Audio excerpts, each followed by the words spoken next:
They called him Phil the Greek, but science proved the world was wrong. Prince Philip's DNA, Danish and German, not Greek, became the key that identified the murdered Romanovs and exposed the most famous royal impostor. The evidence shows one man's bloodline can rewrite history's greatest mysteries. But how did an exiled prince, born in chaos and raised in exile, become the missing piece in a century-old murder case? Prince Philip entered the world on June 10, 1921, not in a palace but on a dining room table in the Mon Repos villa on Corfu. His full name, Philippos Schleswig-Holstein Sonderburg Glucksburg, hinted at a tangled heritage. He was born a prince of Greece and Denmark, but the blood running through his veins was Danish and German.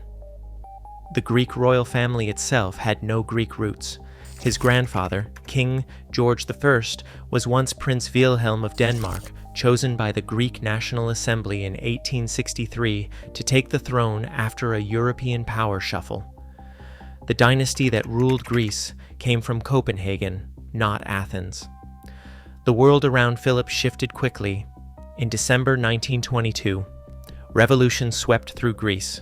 His uncle, King Constantine I, was forced to abdicate. Philip's father, Prince Andrew, faced court-martial. The family's safety became urgent business. King George V of Britain, Philip's great-uncle, ordered the Royal Navy to intervene. HMS Calypso anchored off Corfu. 19-month-old Philip was carried aboard in an orange crate, his makeshift crib for a journey into exile. He would never live in Greece again. The escape severed any real connection to the country on his birth certificate. Philip's earliest memories belong to a family always on the move, with no homeland to call their own. The boy who would one day stand beside a queen began life as a refugee, his identity shaped by loss and displacement before he could even speak. By the time Philip was 10, the family that had carried him out of Greece was unraveling. In 1931, his mother, Princess Alice, was diagnosed with paranoid schizophrenia. Swiss doctors admitted her to the Kreuzlingen sanatorium, and for the next 5 years, Philip had no contact with her at all. Letters went unanswered. Visits were forbidden. The boy who had already lost his homeland now lost his mother to illness and distance. His father, Prince Andrew, withdrew completely. He moved to the south of France, taking up with a mistress and leaving Philip to be raised by relatives in boarding schools. Peter described these years with a kind of stoic understatement. The family broke up. I just had to get on with it. Behind that simplicity lay a childhood marked by separation, scandal, and silence. The young prince, without a country or a stable home, entered adulthood as an outsider, shaped by loss and soon to be judged for his foreignness, even as his bloodline ran deeper than most realized. The British monarchy has always prized pedigree, but few realize just how deep Prince Philip's royal roots went. While newspapers labeled him an outsider, Phil the Greek, the foreign prince, his ancestry told a different story. Elizabeth's mother, Elizabeth Bowes-Lyon, was the daughter of an earl, making her a commoner by the standards of royal bloodlines. In contrast, both of Philip's parents were born royal. His mother, Princess Alice of Battenberg, was a great-granddaughter of Queen Victoria, tying Philip directly to the British royal family through the maternal line. His father, Prince Andrew of Greece and Denmark, was a grandson of King Christian IX of Denmark, known across Europe as the father-in-law of Europe because his descendants sat on so many thrones. Philip's family tree branched into nearly every major royal house on the continent. He counted British, Danish, Greek, Prussian, and Russian monarchs among his ancestors. Yet, despite this unmatched lineage, he was treated as an outsider in Britain. The press fixated on his foreign-sounding name and his sister's German marriages. Even within palace walls, he was sometimes called the Hun. The irony was lost on few genealogists. The man who married the future Queen of England was, by birth, more royal than she was. This extraordinary pedigree would later make Philip's DNA the gold standard for royal identification. When science needed a reference point for Europe's tangled dynasties, it was his blood that held the key. On July 17, 1918, the Romanov family, Tsar Nicholas II, Tsarina Alexandra, and their 5 children were killed in a basement room in Ekaterinburg. Their bodies vanished into an unmarked grave, leaving behind decades of rumor and doubt. In 1991, a mass grave surfaced in a forest outside the city. 9 sets of remains were uncovered, but the world demanded more than bones and stories. Proof would have to come from science. Forensic teams turned to mitochondrial DNA, the genetic thread passed down the maternal line. The challenge was formidable.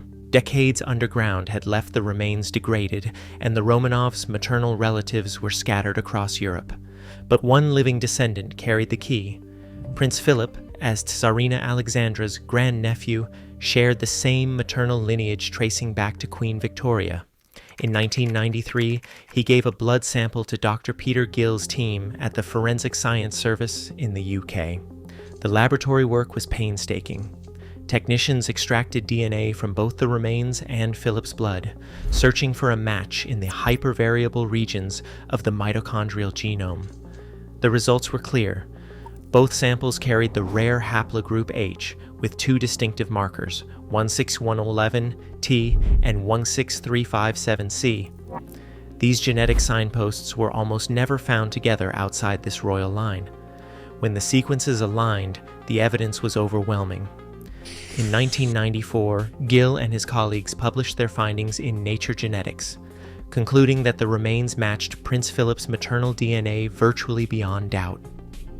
What history had left uncertain, genetics resolved. The Romanov mystery, once tangled in rumor, now had a definitive answer written in blood. Anderson arrived in Berlin in 1920, claiming to be Grand Duchess Anastasia, the youngest daughter of Tsar Nicholas II. For more than 60 years, her story captured imaginations and divided courts. Supporters pointed to her mannerisms, her scars, and her refusal to back down. Skeptics pointed to gaps in her memory and a shifting biography. When Anderson died in 1984, the question of her true identity was still unresolved. Science ended the debate. In 1994, a preserved tissue sample from a surgery Anderson underwent in 1979 was tested against the same mitochondrial DNA that had identified the Romanov remains, using Prince Philip's blood as the reference. The result was clear. There was no match. Anderson's DNA did not share the rare markers found in the Romanov maternal line. Further analysis showed a 98.5% probability she was related to Franziska Szankowska, a Polish factory worker who had disappeared years before Anderson appeared. Decades of speculation collapsed in the face of genetic evidence. The myth of Anastasia's survival was finally put to rest. In 2007, nearly 90 years after the Romanov family vanished from history, a second grave was uncovered in a wooded field near Ekaterinburg. The partial remains of 2 young people were found, bones too small and fragile to belong to adults. Forensic scientists faced a familiar challenge. Could these be the missing Romanov children, Alexei and Maria? DNA analysis began with mitochondrial markers, the same rare signature that had linked Prince Philip to Tsarina Alexandra. The profiles matched. In 2008, results confirmed that the remains belonged to the last Tsarevich and one of his sisters. With this evidence, the fate of the entire Romanov family was finally accounted for. The stories of secret survivors and lost princesses faded. Science had closed the case. The myth of Anastasia, kept alive for generations, ended not with rumor or speculation, but with the certainty of genetic proof. Today, peer-reviewed genetics, not royal rumor, sets the record straight. As DNA answers history's coldest questions, it reminds us, evidence outlasts myth. In a world still shaped by old narratives, the truth in our blood is harder to ignore and impossible to erase. Thanks for watching.